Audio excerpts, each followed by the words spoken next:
આપણે આ મશીન છે અલ્ટ્રાટેકનું, એમાં આપણે પાણીનું આપણે અલગ સુવિધા કરી છે.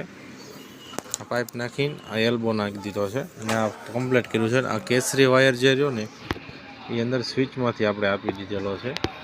એનું કારણ છે આપણે પંપ જ્યારે ચાલુ કરવો હોય ને ત્યારે થાય, કારણ કે આ સ્વિચ ચાલુ કરવી એટલે મશીને ચાલુ થાય ને હારો પંપે ચાલુ થાય, એ રીતે કર્યું છે. કારણ કે નકર મશીન ચાલુ થાય ને પંપ એક ધારો ચાલુ રહે પાણીનું વેસ્ટેજ જાય. હવે આપણે આ મોટર છે, આ મોટરમાં હાંકવાનું છે. આપણે આ પંપ છે એમાં આપણે હાંકવાનું છે. આ કમ્પ્લીટ વાયર આપણે લાંબો કરી નાખ્યો છે. લાંબો કરીને આ જે નોઝર છે ને આ નોઝરની અંદર નાખી દેવાનો છે.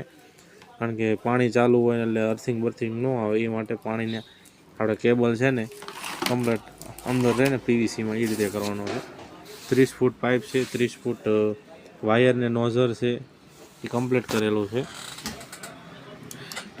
ને આ સ્વિચ આપણે પછી આગળ ફિટ કરી દેવા. આ ઓવરલોડ સ્વિચ છે મશીનની, એ આપણે જ્યારે વાયર હોય ને આગળ છેલ્લે ત્યાં ફિટ કરી દેવાની છે.